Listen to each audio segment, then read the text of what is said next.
Mr Speaker, Labor continues to support this bill as it makes necessary changes to the Financial Advisers Act 2008 and the Financial Services Providers Registration and Dispute Resolution Act 2008 that were passed under the last administration. Sir, I chaired the Finance and Expenditure Committee that heard submissions on both acts, so I can pay informed tribute to Leanne Dalzell, who was their sponsoring minister and who went on to chair the Commerce Committee in this term of Parliament that dealt with the Pre-Implementation Act. Leanne Dalzell worked diligently to ensure legislative improvement on her own agenda. Thanks in large part to her efforts, the changes the House considers tonight will mean that the legislation passed originally under Labor can be implemented in such a way that restores confidence in our financial services sector. I was pleased to be a member of the committee that worked under Leanne Dalzell's chairpersonship on the current bill, but I want to compliment all of its members, whether present in the House tonight or not, on their diligent and non-partisan approach to the legislation. Sir, I also want to mention in passing Cashmere Avenue School in Kandala, which had its production of The Moral Machine tonight.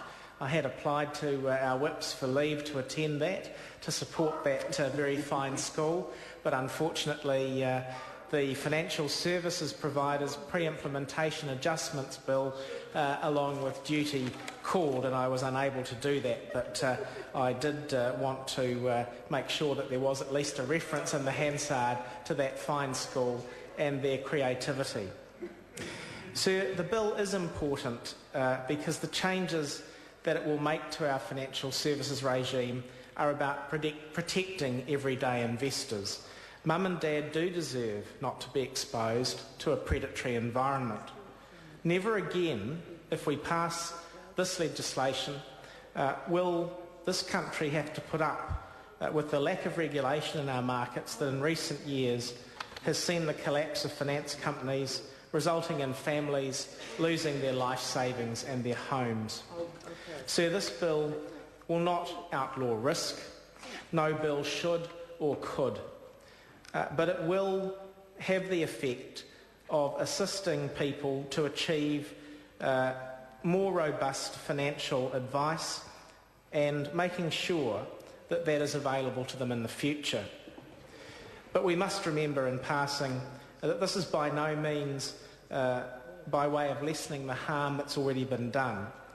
And Sarah, I do think in passing at least the House should remember those who have lost everything and in so remembering those people, recommit to preventing financial markets running wild with little regulation.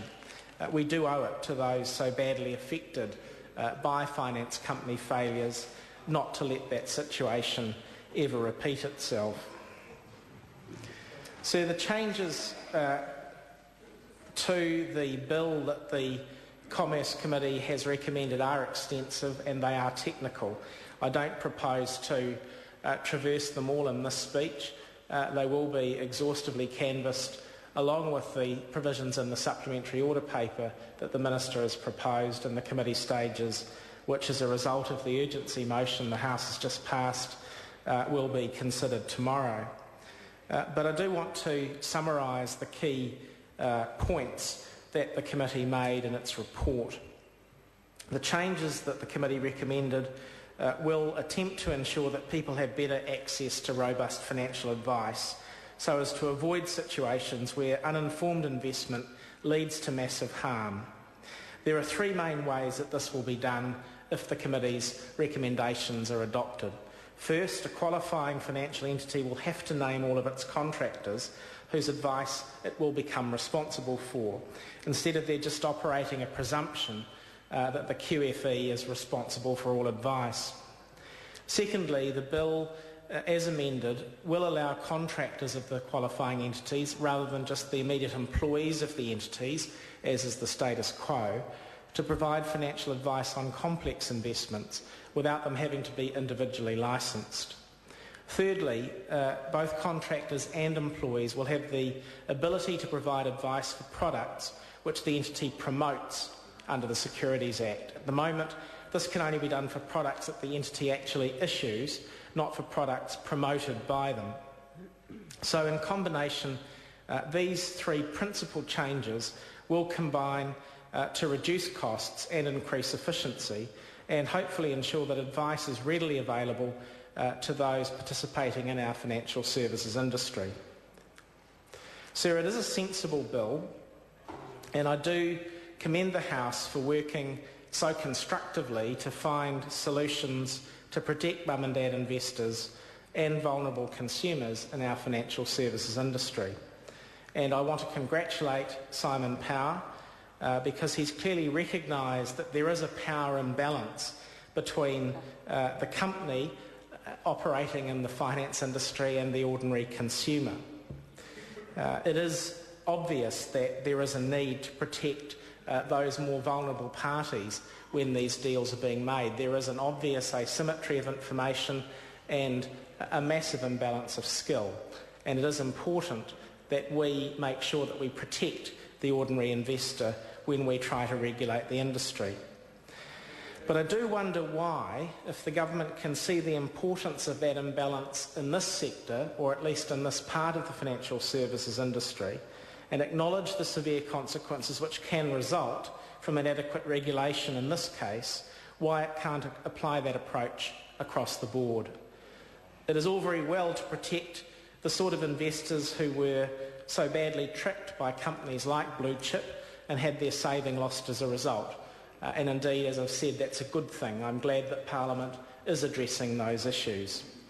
But there is an obvious inconsistency when the government is unwilling to protect the most vulnerable consumers, particularly the lowest income consumers, consumers experiencing the loss of everything they have because of entry into arrangements with payday or marginal lenders, loan sharks in the vernacular.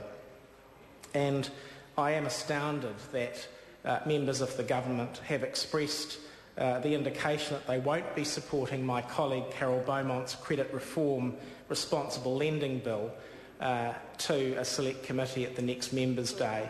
So I do ask that members reflect on that inconsistency. It isn't logical to provide a decent level of protection to financial services industry consumers such as that is proposed in this legislation, but to fail to look after the most vulnerable, the most financially illiterate consumers at the lowest end of the financial services market. But sir, that is the risk that we run as a Parliament if the government maintains its approach on Carol Beaumont's bill. And sir, to be properly consistent, the government must reverse its decision on that legislation, and I hope they will. Meanwhile, sir, I look forward to further debate on the Financial Service Providers Pre-Implementation Adjustments Bill, which I commend to the House on this at second reading.